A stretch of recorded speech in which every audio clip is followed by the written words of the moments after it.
Welcome to 5 after midnight. Enter if you dare.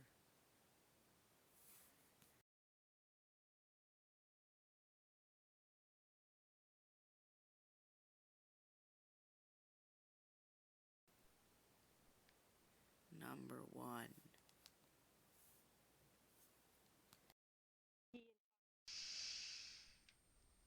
In the fall of 2004, I had just started university. First-year students, like many other schools, were forced to spend their first year living on campus. I was fortunate enough to live in a hall filled with mostly fun and hard-working guys, and we all bonded pretty quickly. About a month into our first semester, so around mid-October, we made the collective decision to get off of campus for the night. From some of the staff working at our university, we had heard rumors of a graveyard with a particularly nasty history that apparently was only a 20-minute or so drive from us. Pine Cemetery, or as it was commonly known as Blood Cemetery, is the final resting place of Abel Blood. Some tellings of the tale put Abel as a pastor. History seems to indicate that he was a law-abiding good citizen of the early 1800s. This all changed one day when Abel, apparently for no good reason, killed his entire family and then himself. His entire family is buried next to him in a line. On his headstone is carved a hand with a finger pointing towards the heavens. Although supposedly at night, the finger has been reported pointing downwards towards the ground. You can make your own inferences. A cleaning staff member at the university had told us not to call the name of Abel Blood when the finger was pointing down. When we inquired why, he answered us, "Some doors should stay shut." The 5 of us decided to visit the cemetery at midnight and to park half a mile or so from the cemetery. Its infamous reputation had drawn many a stupid student over the years, and the police are quite diligent about patrolling the area. In addition, right next to the cemetery is an old apple orchard. We had heard of a groundskeeper who stayed on the property throughout the nights and was not hesitant about using his shotgun with trespassers, which is not an uncommon event in this part of New England. We departed at about 11:30 p.m., and we were sort of psyching ourselves up along the way, grabbing each other's shoulders, joking about axe murder, that sort of thing. We are driving along through a pretty heavy mist when the radio starts giving off a bit of static.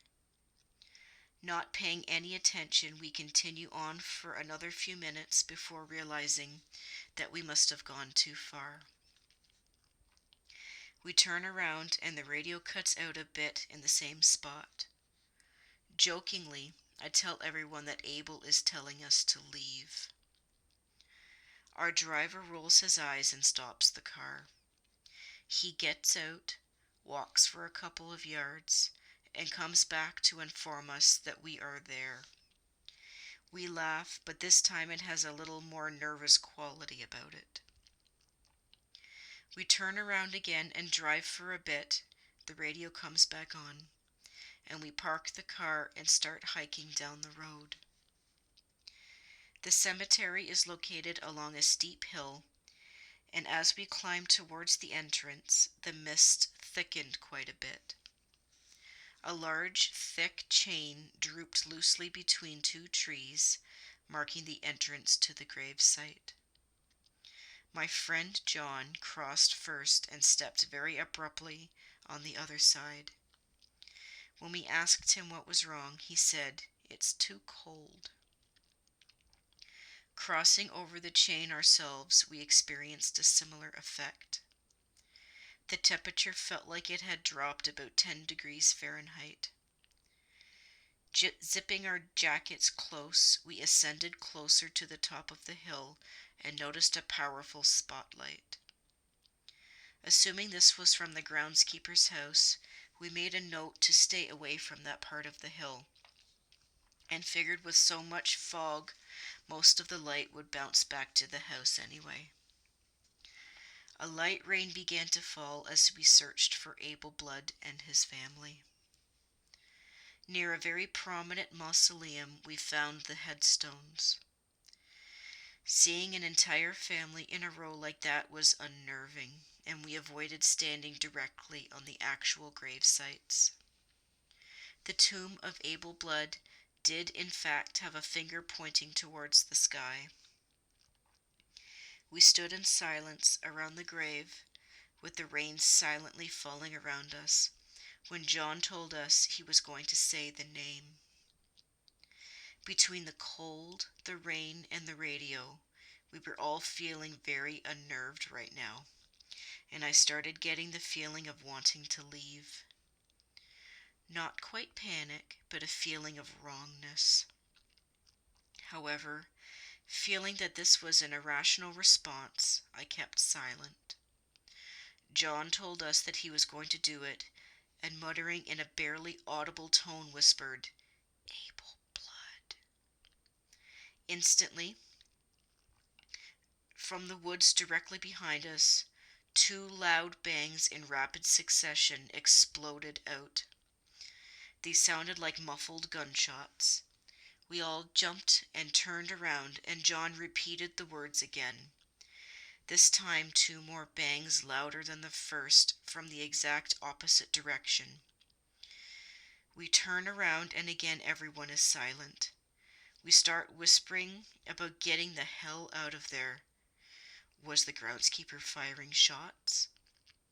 When the guy who drove us says we need to get out of here right fucking now. I follow his gaze, and I shit you not, the finger on Abel Blood's grave is pointing directly to the ground. There was no question in my mind at the time. The hand had moved. Half falling over each other, we screamed and got back to the car. Next morning, which was a Saturday, 2 of the guys decided to go back in the morning to get a better idea of exactly what had happened. They said that the place was really nice in the light of day, and the finger was unquestionably pointing towards the sky. However, there was no house or evidence of any establishment where the groundskeeper could have been. There was no electrical lines anywhere. So where the hell had that light come from? I have no idea. Fast forward to next May. We had told the story a few times, and one girl I had met at a party thought we were full of shit. I personally think a logical explanation can be applied to everything that happened, but to say that I was lying about the events themselves rubbed me the wrong way. We invited her to the cemetery that night, at the same time, which was midnight. Parked the car, walked, and started up the hill. She began to tremble. A few more steps and she was softly weeping. We had stepped over the chain and the temperature had dropped again, and she began to plead for us to go back. Within a few more steps she was begging and telling us that she was afraid that we were all going to die. We turned around, got in the car, and never returned. Number 2. So my story happened this past August in Tokyo. I was traveling alone on a last-minute trip, so I booked a last-minute hotel. My stay was for 3 nights. The neighborhood is quiet, lots of walls and trees surrounding the hotel and the neighboring buildings. I get to my tiny hotel room on the top floor and want to open my window because Tokyo in August is very hot.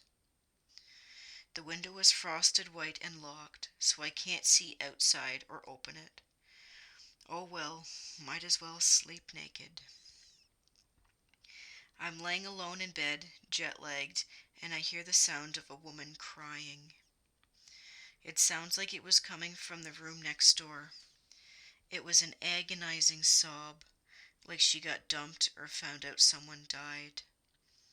It was like 8 p.m. I figured people in hotels have their own shit to deal with, so I leave it alone and fall asleep with the lights on. Fast forward a few hours later. I'm normally extremely heavy sleeper. I need 2 alarms. But I feel someone in bed next to me and something like another face with lips grazing my cheek. I bolt out of bed shrieking because I thought someone broke into my room, knowing I was alone traveling and a female. It felt real. No one. I look at the clock and it's 3 a.m. I'm standing alone in my room, clutching the bed sheets to my chest, wondering to myself, maybe I had some wild, lucid dream. Then I hear the crying again. At this point, I still wasn't convinced it was anything supernatural, but the crying was annoying. I pack my stuff and ask the front desk for a different room on a different floor, citing noisy neighbors. The next 2 nights were okay in my new room. Same setup, same frosted and locked windows. On my last morning before checkout, I decide to walk around the hotel for the hell of it. I see an unfrosted window and figure I'd take a peek to see what scenery I'd been missing. The hotel was in the middle of a graveyard, which explained the frosted, locked windows and the high trees and walls on the ground level to conceal it. Then I completely bugged out. I googled the hotel later and found nothing about graveyards. Number 3. About 10 years ago, my husband, his friend, and I were walking back home after fishing. We had to walk through the cemetery to get back, and about halfway through I looked over and see this light in the shape of a ball. It was huge, like a beach ball, glowing blue, but not projecting light, and just chillin' on the ground in front of a gravestone. I was like, what the fuck? Looked down at my feet and hightailed it home. When we got to the porch, my husband's Fred said, "Did you see that?" I said I saw something. What did you see? He described exactly what I saw, but my husband saw nothing. No one ever believes this story, or they say it was heat lightning. I will never forget it. Number 4.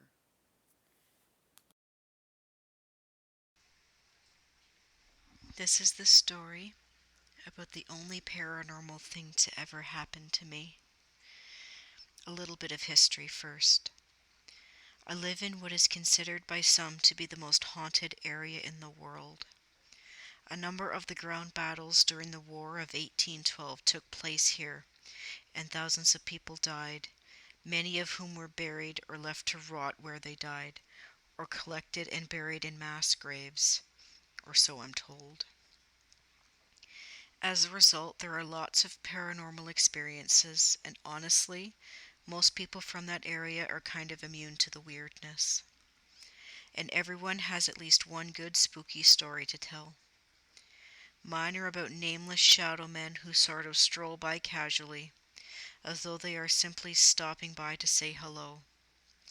There are endless stories about haunted places, including the Blue Ghost Tunnel and the Screaming Tunnel. I've had a number of weird things happen to me, but, like most of my neighbors, I don't really think much about it. It's just kind of the way things are. So we're in the car, driving aimlessly, talking about whatever, and my friend has the brilliant idea of visiting the Screaming Tunnel. I veto this plan immediately, only because I feel like it's really disrespectful to the people who live in the area. We go anyway. It's boring. A creepy place, yes, but with enough build up, anywhere can be creepy in the middle of the night. We leave, and this same friend starts telling me the story about the Mackenzie printery, which was evidently where William Lyon Mackenzie first lived when he came to Canada all those years ago. She told us that Mackenzie was involved in the war, and his home was used as a combination hospital and prison before being attacked and razed to the ground by those damn Yankees. She said that part of his or some officer's duties during the war were really difficult on him and caused him to suffer terrible health problems until he died. Some of the things she said happened in the place were terrible and do not bear repeating, but the more relevant to the story were the executions. When enemies or suspected spies were found, they were tortured, questioned, and executed without so much as a trial.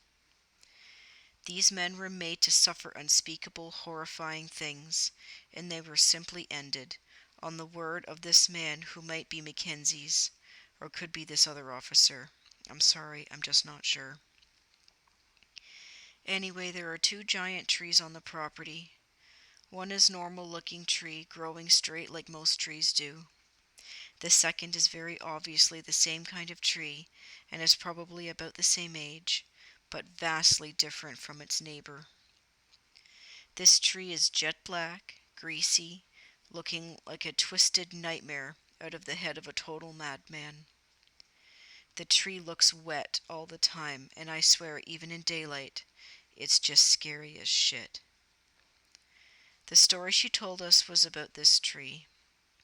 Apparently, rather than go to all the trouble of engineering a gallows, Mackenzie decided lynching was far more expedient, and they would simply haul up the men destined for execution and let them dangle there until they died. Sometimes this took a few minutes. Other times it would take hours. In those cases, he would order a servant or soldier to shoot the poor fucker, or if he was feeling particularly malicious, he'd have people grab onto the legs of the guy and yank until his neck snapped. So this tree and the printery are also apparently haunted. And as I'm being told about their history of this place, we're slowly meandering towards it. I didn't have any idea where the fuck we were going though. I thought we were just going to drive to the parkway and loop back around the home. About 2:15 in the morning, we turn into a little road and suddenly my heart feels like it's going to pop. I can't breathe. I immediately break out in a sweat and my hands start to tingle. I figure I'm having a heart attack. Then a giant hand feeling thing smacks me hard in the chest and pushes me back against the seat of the car. I am flat out pinned there, unable to move or speak. This goes on for about 5 or 6 seconds, roughly 25 yards. By the time I get control of myself and manage to ask where the fuck these people have taken me, the car is in park and we're pointed at a dark, imposing stone house. Needless to say, I am utterly freaked out. I'm told we're actually at the house, and I get out of the car to take a look. So I'm standing there, and a light goes on in the attic of this place. This place is a museum. No one lives here. There's no light on anywhere else on the street, let alone in this house. It's pitch black, completely quiet, and still there's a fucking light that suddenly appears in an empty fucking house. The best part? It's an oil lamp or maybe a candle. You can tell it's a wavering light, the type of light that comes from a flame. And there's someone standing there, holding it. The person is all black, no face, no skin visible, nothing. Just totally black. They stand there staring at us, and every hair on my body stands up, and I'm a giant pile of goose flesh for about another 10 or 15 seconds. Everyone is silent. Everything is perfectly still. And we are all staring at the attic of this house, where there's a black motherfucking shadow holding a goddamn candle that is probably made of like some kind of tallow or some goddamn thing. And then the shape slowly turns so they're facing away from us, and the candle goes out. We were in that fucking car so fast, I'm sure we were just a blur. Honestly, I've never moved like that before or since. We peeled out of there and smoked about a full pack of cigarettes between the three of us in the 25 minutes it took to get back home. I've been back to that place twice in the 12 years since all this happened, and both times were in daylight. Once I even went inside. I've had all the same symptoms as the first time: tingly hands, shortness of breath, pounding heart. It was almost impossible to go in, but I had to do it. Nothing weird or untoward happened. It was just a place that gave me the creeps. And that is the weirdest, most inexplicable thing that has ever happened to me. It is 100% true, exactly as I remember it.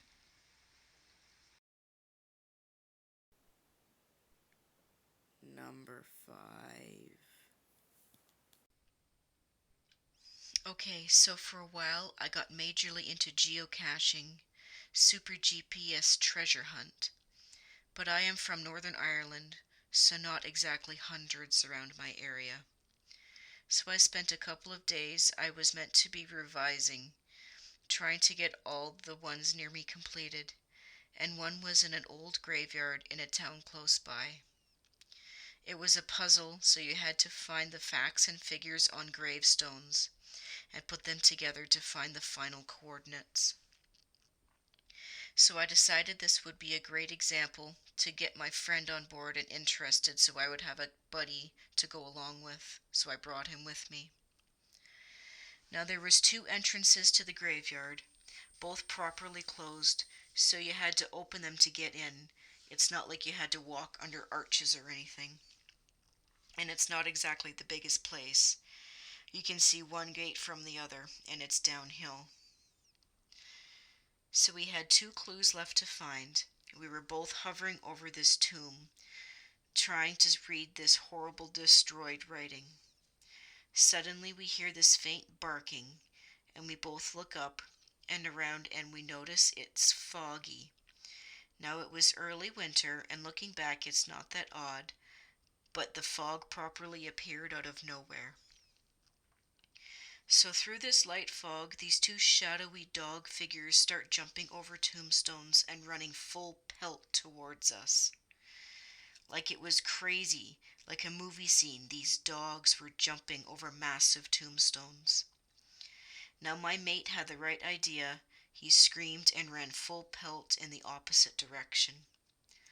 Now of course my adrenaline messed up, and I was a deer in the headlights standing in shock, thinking my life's not this exciting. No way will they bite me. And these two dogs that I swear look what would class as graveyard dogs, pure black as night Doberman dogs, ran right up, viciously barking, but just stood right in front of me. Then after what felt like a year, no whistle, no call, just silence, they turned and left. So after a few seconds I decide it's time to get the hell out of there, and ran like hell to the gates and found my friend, and we just stood there in shock, not knowing what the hell was going on. If anyone would have come in, we would have heard the gate going. Either one, but nothing, and we had been around the graveyard, and no one was there. We waited around a while as I was shaking and didn't want to risk driving after the fog cleared up. There was no sign of dogs or anything. A few weeks later, I checked with a geocache friend who had completed it and lived close by, and as far as he knew, the caretaker to the graveyard had no dogs, and he had never seen anything like that. Now, of course, someone could have just brought the dogs there, but there was no signs of anyone before or after, and it just seemed downright spooky. To this day, when this story comes up in conversation, me and my friend just can't stop laughing from nerves.